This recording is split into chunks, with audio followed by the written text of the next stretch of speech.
В Якутске проходит 9-я республиканская выставка лоскутной мозаики Якутии. Мастерицы со всей республики привезли свои работы, изготовленные из сукна, шерсти, конского волоса, металлических бляшек, бисера и других материалов. Изготовление одного такого панно может длиться в течение года, а стоимость одного панно может достигать 150 тысяч рублей. На выставке можно увидеть различные изделия в технике смешанного и традиционного лоскутного шитья. Парадное убранство верхового коня, декоративное панно и картины, предметы интерьера и быта, авторские костюмы по лоскутной технике, аксессуары к одежде и даже игрушки. Все изделия исполнены из сукна, драпа с применением металлических бляшек, бисера, конского волоса, меха и других материалов. Народные мастерицы используют для шитья уникальный во всем мире стиль кантирования. Об этом я рассказала руководитель клуба «Лоскутная радуга», народный мастер республики и отличник народного образования России Ольга Гуляева. Материал полностью здесь сукно. Разноцветное сукно и драп. И мы применяем кантирование, как вы видите, да, здесь везде вы видите кантирование. Вот этот стиль шитья вручную с кантированием ни у каких других народов мира нет, только у нас. И этим мастерством владеют, конечно, не все. Этому надо учиться, и мы учим, и мы очень рады, что теперь вот сегодня я здесь каждый день бываю, а сегодня, когда я зашла, посмотрела экспозицию, просто удивилась, насколько выросло мастерство, талантливое. Выросли очень много талантливых мастериц, новые имена у нас появились, и молодые, что очень радует нас, потому что мы со сцены будем уходить. Надо, чтобы обязательно у нас было продолжение тех, кто будет вот этот наш этнический стиль, нашу традицию наших предков сохранить, навеки. Потому что вот то, что мы здесь делаем, это материальная и духовная культура народа Саха. И это мы должны сохранить. В любом, куда бы мы ни поехали, когда вот такие вот видят вот такой вот рукотворную работу, они просто удивительно восхищаются. Говорят, всего 5 цветов. А как выглядит работа? На 9-й республиканской выставке Ольга Ивановна представила свои новые работы. Одним из центральных ее работ является реконструкция конского убранства XIX века, сшитая вручную из сукна. На изготовление этого комплекта ушло больше года. Конского убранства – это реконструкция комплекта из XIX века. Мне позапрошлом году уже я занималась с одними мастерицами, которые пришли ко мне учиться лоскутному шитью. И одна из них сказала, что у нее есть бабушкина ее работа.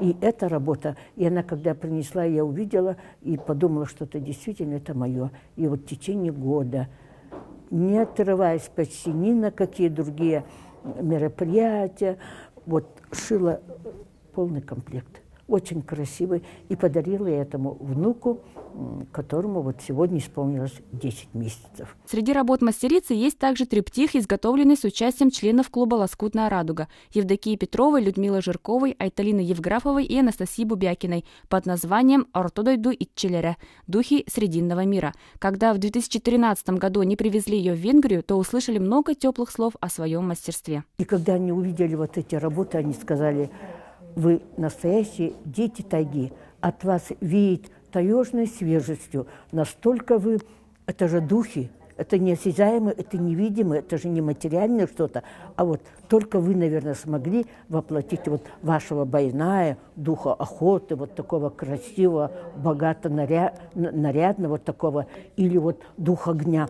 Вот огонь ценится во всем мире. А у нас на севере вообще без огня нету жизни. Поэтому вот настолько красиво, живописно вы представили. А это дух плодородия, дух детства, всего живого, что на свете есть. Ан Аллахчун Хотун. И это все сделано. И вот это дух воды. И вот это полностью все, каждый стежок, все это ручная работа. Поэтому я, как руководитель республиканского клуба, когда я езжу по улусам, я, конечно, пропагандирую вот именно этностиль, наш этнический стиль. Это показывает наш дух, наше традиционное наше шитье. И некоторые говорят: а почему Ольга Ивановна взяли, да на машинке просторычили?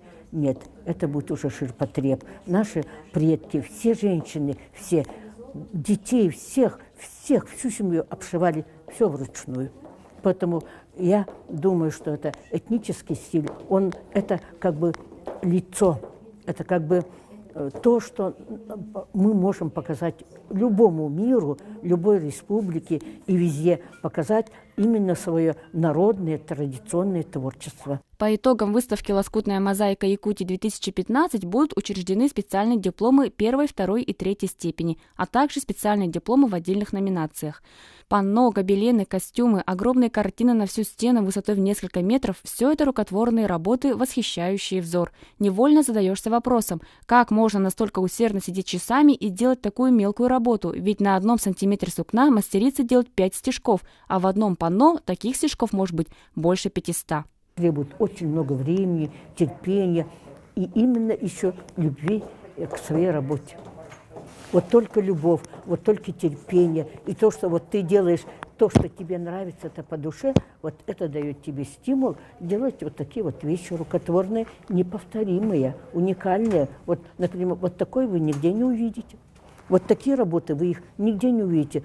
Посмотрите-ка там сколько работ, и каждая из них неповторима. Поэтому, наверное, наш народный поэт, любимый Семен Данилов, писал: «Все листья схожи, но повторов нет. Не в том ли, друг мой, вечности секрет? Из века в век течет, пленяя взор, ни в чем не повторяемый узор». Вот этот ни в чем не повторяемый узор каждая мастерица должна делать, свой узор. Чтоб я, например, пришла, увидела, я сразу говорю: это работа Анастасии Ивановны Бубякиной, это работа Никитина Николая Ильича, это работа Маякуновой Христины Захаровны, это работы Жиркова Людмилы Петровны. Вот в этом еще, наверное, заключается, чтобы мы не повторяли друг друга, а каждый находил свой, если актеры говорят имидж, то мы говорим свой неповторяемый узор. Надежда Ефимова, Николай Необутов, Иван Тайтонов, ЕСЯ.